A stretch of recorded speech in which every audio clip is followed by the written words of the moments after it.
This is kind of a different episode of Customer Land for people who listen regularly. What makes it different is the person we're talking to.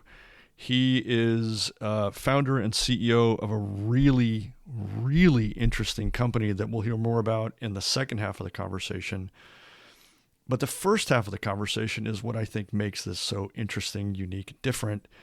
Spencer Kaiboom, who founded this, came to it through a long, circuitous, interesting, and really tough route.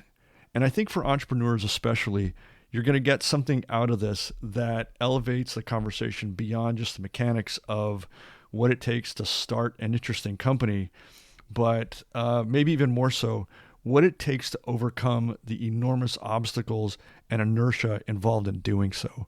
I hope you get as much out of this conversation as I did.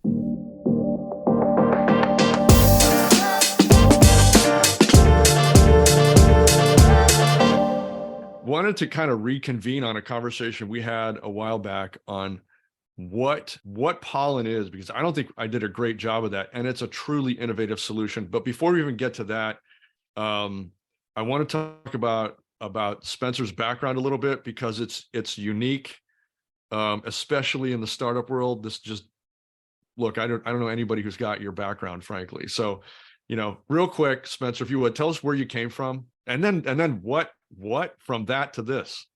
Yeah. So my background is in professional sports, specifically baseball. I went to Clemson, left after my junior year, played 8.5 years of professional baseball. Found myself in the minor leagues for pretty much my whole career, but played parts of 3 seasons in the major leagues, got about a little over a year of service time in major leagues, caught my whole life. Lived in dairy farms in upstate New York in the basements of people's homes, and which is it's funny, but it's incredible the people that you meet along the journey that are willing to open their doors to give you an opportunity, and that's something that a lot of guys we don't talk about, but it's something. I mean, I invite these folks to my wedding, right? I mean, at the end of the day, that's how close you get with them because of how much of an impact they have. But played pretty much at every level that you can imagine in the minor leagues. Somehow spent my whole career with the same team, with the Washington Nationals, but that's the way it drew up. 2016, probably one of the worst seasons of my life, but it was the first season that I was put on the roster. Okay. Double A. Came in a great shape, but at the same time, found myself probably more, actually not probably, I know for a fact, more worried about what everybody else was thinking rather than being who I was and what got me there, which really put me behind, the 8 ball. My back was against the wall. And after that season, I didn't get called up as a September call-up, which I was one of, I think, 2 people who were not. Wow. And I went home that off to Atlanta. So it's the earliest I was ever home, because I always did like a fall league or whatever it was. So end of August, early September, I go home, and normally, like a lot of guys, take 3 to 5 weeks off pretty much after. It's a lot of games. Minor league is still 142 games. And I went straight to working out. I went straight to it to fix, probably work through some stuff mentally than anything else, but still went straight to it. And I remember being at home and getting a call, and they were like, Wilson Ramos, who was the catcher at the time, actually tore his ACL. And they're like, hey, you need to be in DC tomorrow. And so I'm like, oh, sweet. Now here we go, right? And so I'm up there for the end of the season for a week. And Dusty Baker was the manager. He actually was kind enough to give me one at bat. I can't remember the person's name, but he was on the Marlins, but he was truly throwing 98 to like 102. And I hadn't seen pitching now in about 4 weeks. And it was funny. I walked, and my parents were there, and so was my wife. And my dad's like, that was a great eye. I'm like thinking, like, I didn't see shit out of that guy's he's throwing so damn hard. But thanks. I didn't swing the bat. I just knew if I had 2 strikes, like I was like, I gotta swing. I can't just, but I went home after that, and I didn't even count it in my own head. It was something where I knew what had transpired in 2016. I knew why I was there. It was, unfortunate events can be somebody else's, triumph. And that's essentially what happened, but I didn't consider it a triumph. Making it to the major leagues was not like just the dream. There was more to it than that. I wanted to set goals inside of that dream. Right. 2017, they took me off the roster in spring training, told me I'm playing for 29 other teams, and they didn't view me as a big leaguer with the Washington Nationals, which was a pretty rough conversation in an office with 4 people. I can imagine. And the flash forward to the end of the year, I'm in AAA, and I'm playing every day again. I hit over 300 that season, threw out a bunch of runners, had an awesome year. And the season ended with a foul tip that broke my the top of my foot, one of the small bones at the top of my foot, with like 2 days left. So I was not called up. I wasn't on the roster. I thought I would get it's called the Rule 5, where somebody can grab you from another team and put you on the roster. That didn't happen either. And so I show up spring training in 2018, and I'm still gung ho. And I mean, I'm ready to go. I know what I did the year before, and break with the team in AAA. I was there till the last day though, with the big league team, and go to AAA. And 4 weeks later, I get a phone call, and I'm flying to Arizona, and they put me on the roster, and stayed up there the rest of the season in 2018. Never went back down. Now, granted, what's happened and led up to this point, which 2019 was my last year. In 2017, so go back to where we're coming in. I actually had an unfortunate accident happen where somebody put something in my ear that should not have gone in my ear. It was actually a medical procedure, and I lost my hearing in my right ear. And so I had a bunch of balance issues going into 2017. And so I've always found that self-pity is one of the most disgusting things. And I just kept going. And I'm so glad I did. But I didn't realize actually how much hearing impacts where the ball goes off the bat, because that's your, call it your second set of eyes, so to speak, especially when you've been doing it for so long. And so push forward and head to the 2019 season. And it was a disappointment, but what I had realized, was there's still more to it. I was hoping to get out of the organization, really, truth be told. And after the 2019 season, I go to my annual ENT appointment because of what had happened, and they're telling me I need to go see a neurologist. And they said I had something called a celestiatoma in my right ear. And a celestiatoma, for anybody is listening, is it's a benign tumor.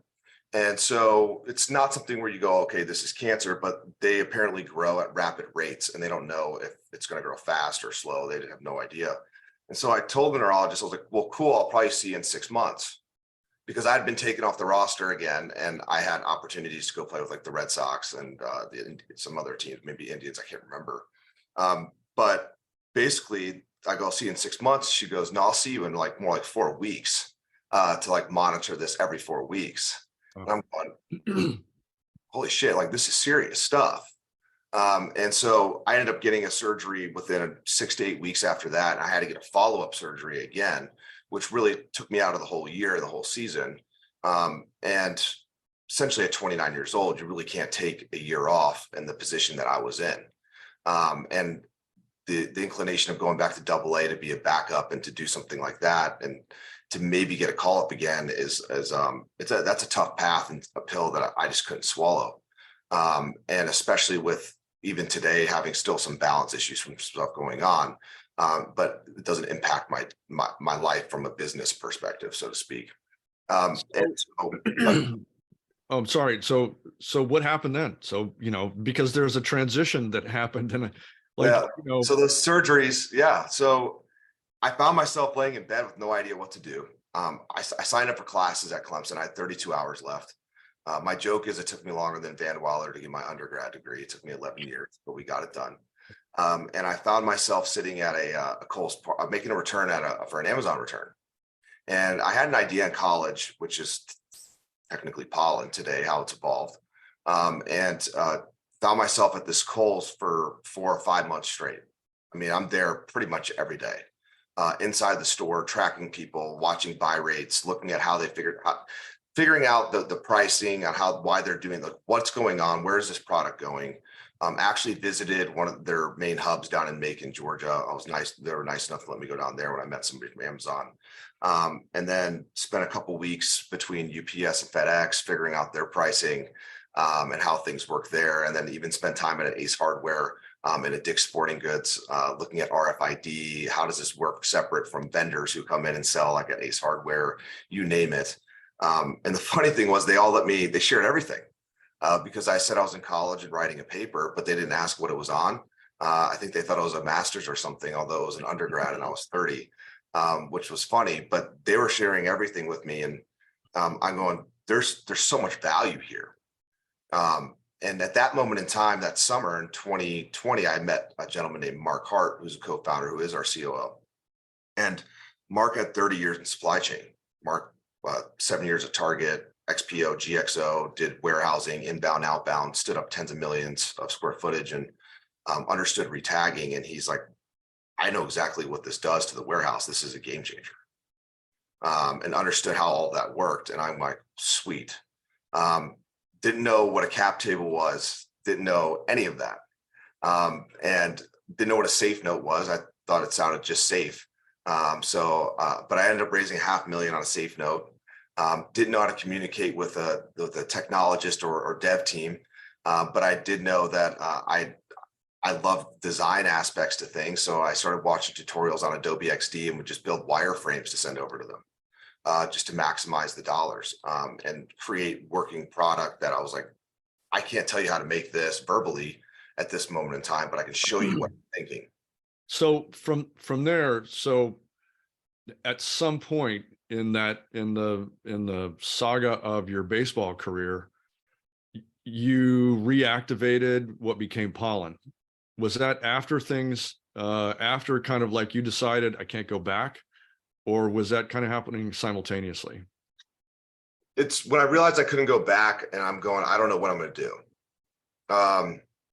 And that for me was when I'm going, okay, if something, again, unfortunate or whatever it is, I think some kind of suffering always makes you stronger at the end of the day. And when I make a decision, I don't dwell on the past. I just try to really draw from my experiences on the past in order to, either make, more informed decisions, better decisions, smarter decisions, whatever it might be, whatever lesson you pull from it. And the game of baseball itself, I mean, from what it taught me, is just, it's incredible. I actually wish more guys were able to pull their experiences and apply them to the real world outside of just being a baseball player. Well, I think that would be an amazing follow-up conversation, just to take those lessons and how they're applied, how you're applying them to Pollen outside of that, because Oh, yeah. I'm sure there'd be a lot of people who would find that just really interesting and enlightening and probably really helpful. Yeah, it's. I mean, I would love to. I mean, but in short, for me, especially from a catching position, looking at data was something that is extremely applicable. Being on teams my whole life, I joke, but I'm also serious. I can't play center field. I'm a catcher. That was my position, right? So, bringing Mark on board to the first step was a big piece to the puzzle. He's filling a position, a need that I know I can't perform at, and I don't have the experience at or the reps at. And then, having my ear to the floor, we did an accelerator out of New York City called Entrepreneur Roundtable Association, which I would highly recommend to anybody, especially as a first-time entrepreneur. I met our CTO. He was the 10-year technical resident. He'd seen hundreds of companies come through. We built just a phenomenal relationship, and he's like, I want to do this full time with you. And I'm like, awesome. I would love nothing more than this. And then he joined us full time, left, we're the first company he's done this with full time out of there in the last 10 years.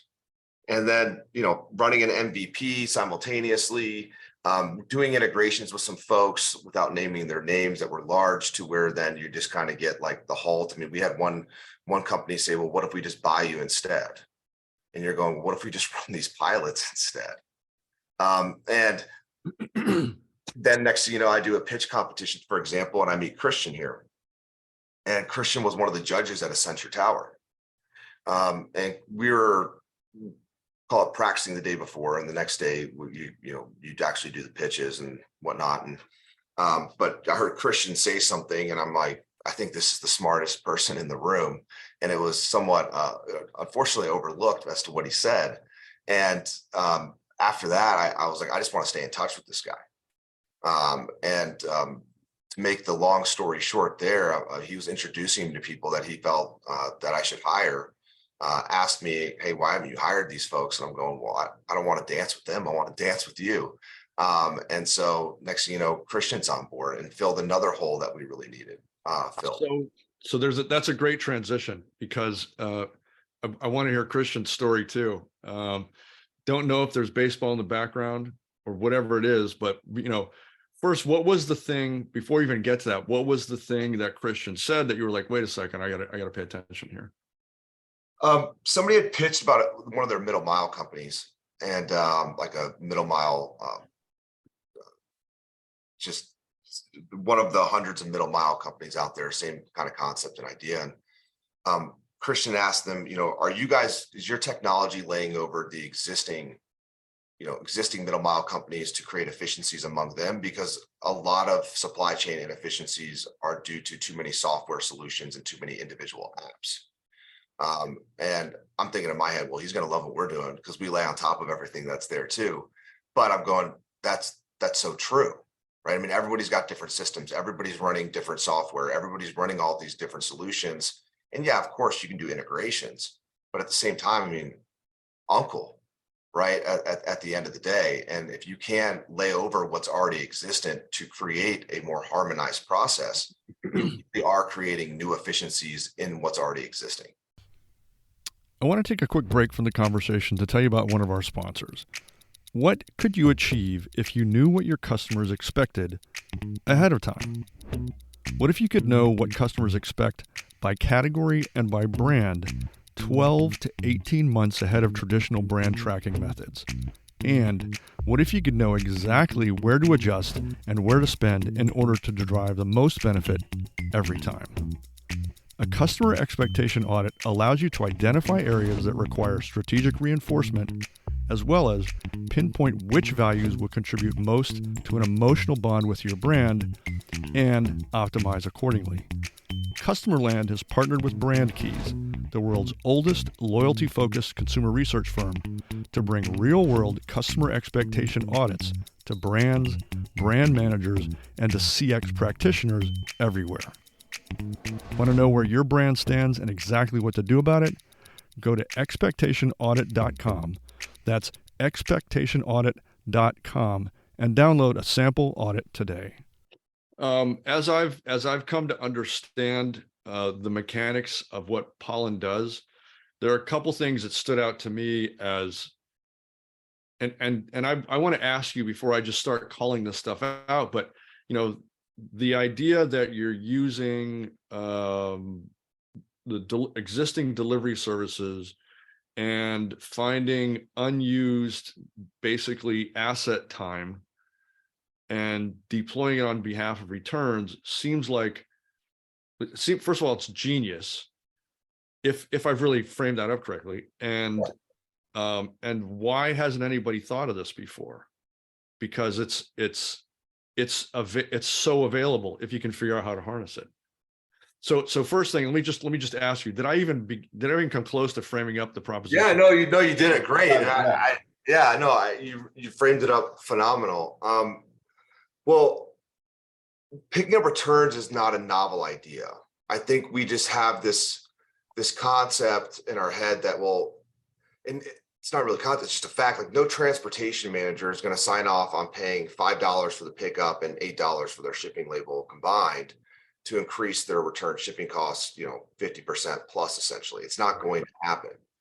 And that was the really big piece to this, is like a Pollen, is the how at first, because you have to make it, cost competitive, right? I mean, at the end of the day, it's got to be, if it's not the same price, it's got to be damn close, or just a tick less, right? Because that's something where that's just the industry itself. That's how everyone views this, is it's a return. I don't want to be paying more money for it. Even if you show me a massive ROI and efficiencies, that's still not going to come till down the road. Right.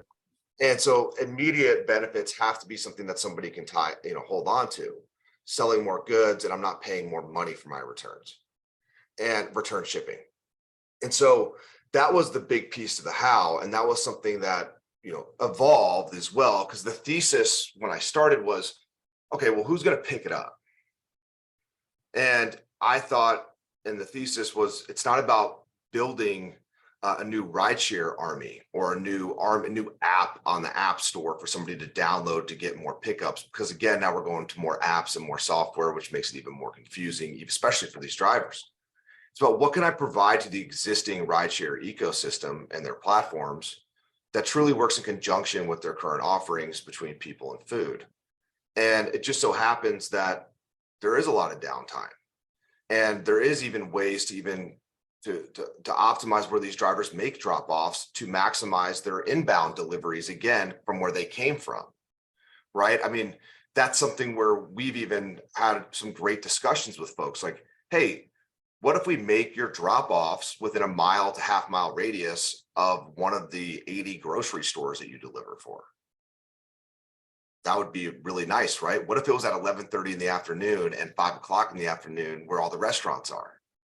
And so that's possibilities and things that we have the capabilities to do, and to bring those new efficiencies to them, to where now rideshare doesn't have to over incentivize their drivers to keep them on their platform.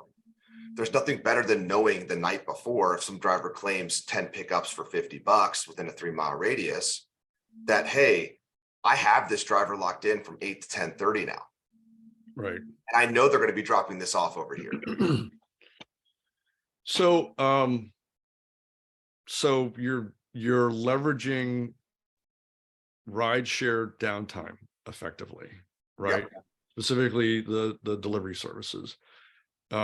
I kind of just want to let that hang in the air for a minute, because it's so damn innovative, and it's such a great use of an asset just waiting there to be leveraged, and nobody did.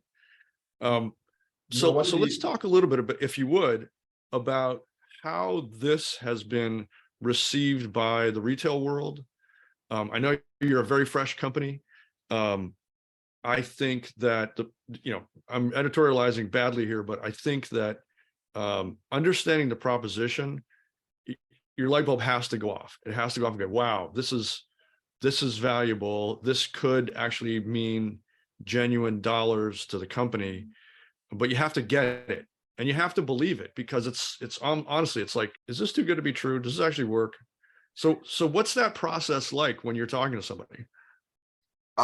Well, it's evolved because you had a lot of folks during COVID playing catch up to their competition for same day and next day delivery, to even pushing their apps to consumers, to curbside pickup. All of those 3 things that I just mentioned, those were cart conversion nuggets for everybody.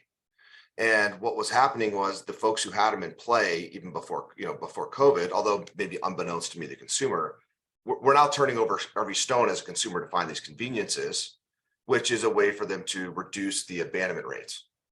And now, again, what's occurred, for example, is, okay, everybody's offering this stuff now. And so again, those abandonment rates, although you had the edge for a little bit, have now crept back to maybe where they were, pre-pandemic, and Right, somewhere around par. And when you look at returns, it's the last, to me, it closes the loop of the buying experience, even if the consumer is not making a return necessarily. They know, they have a sense of comfort, it's ease, they want to know what it is, being straightforward with whatever that might be. And something that I loved and I studied very closely and dove in heavily on was, for example, what Zappos did in 2003. And this is 20 years ago. Zappos offered free returns. Mind-boggling, right? 20 years ago. And what Zappos accomplished after offering free returns was, they tripled their revenues for 3 years straight. They had an 85% increase in repeat customers, and their marketing budget dropped below 3% into their margin. And there's a lot of other benefits, but those are just some good high level, nuggets. But at the same time, that was a policy. And by the way, when Zappos tripled the revenues, they only sold $1 billion. Like now we have companies selling 8, 10, 15, $20 billion plus online. Right. And yeah, their return rates were in the 20% range, like everybody else is now, because they offered free returns. But that was the only thing they could do at the time. And the volume that was going out never really warranted necessarily some kind of solution. But when I look at Pollen, I go, you couldn't monetize that as a business, free returns. But what you can monetize is an experience to the consumer with a domino effect of benefits that are created to the retailer by creating these product efficiencies of their returned existing product. And that's exactly how I view us, is we are monetizing essentially what Zappos did in 2003 with the free return. If you feel comfortable saying, which I know Christian and I do, and a lot of other folks, that return pickups are the next evolution of what a convenient return policy will have in play. I actually think it goes beyond that. I think it contributes to long-term customer loyalty. Yep. Because of the whole experience 100%. Has been, kind of smoothened out. So I was looking over your site, and you use this phrase a couple of times, and I'm just hoping to get it unpacked a little bit. I'll read this. Pollen is the first return solution to complement today's retail delivery channels that provides retailers with a revenue lever of controlling when goods are coming back. And there's a lot in that little word lever. That's I mean, it's packed with value, but I want you, if you would, unpack what that would mean for a retailer. What does that really mean? I mean, returns right now, they look at them as a cost center. And we look at it and say, well, put a line through cost and they're a new profit center for you. And because of fraud, it was 10.4% last quarter. Okay, we require no box or label, right? So now you can actually see the good. You actually know what you're picking up. So you mitigate fraud right off the bat, right? On the other side of this too is the amount of data that we're getting, where they can essentially control when these goods are coming back. How fast these goods come back is a way for them to leverage that existing product. Another mind-blowing statistic too is, yes, there's a lot of returns out there. Yes, they cost hundreds of billions of dollars.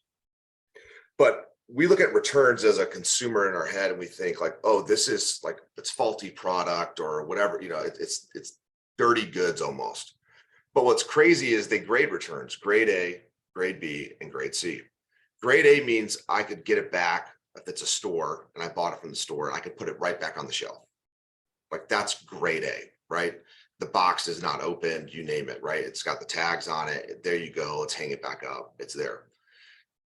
Over 80% of these goods are coming back as grade A. That's a wild statistic.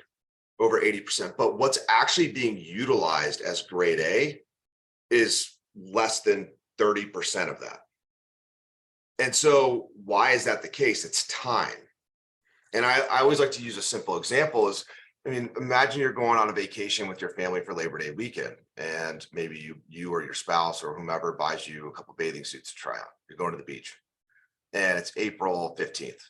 Well, September 10th rolls around, Labor Day is gone, and you decide to return 2 of those 3 bathing suits. Well, what do they do with them now in September? Right. They're gone. Right. They have to essentially liquidate it or have whatever their dispositions may be.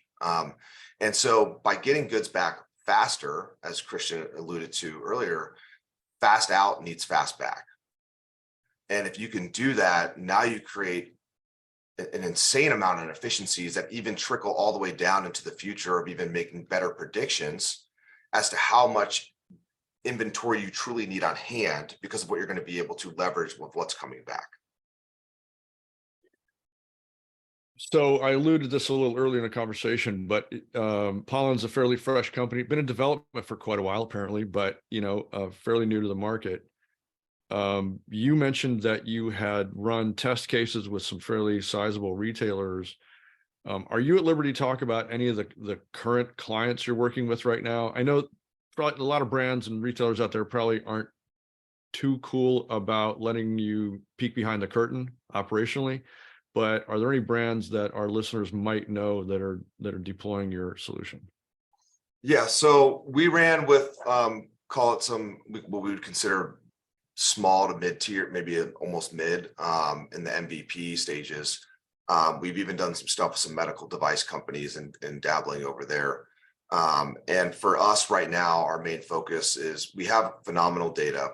And what Christian and I's main focus is finding that right brand or retailer that is recognizable. And we right now have a good, call it handful of them that are gearing up for pilots for this year.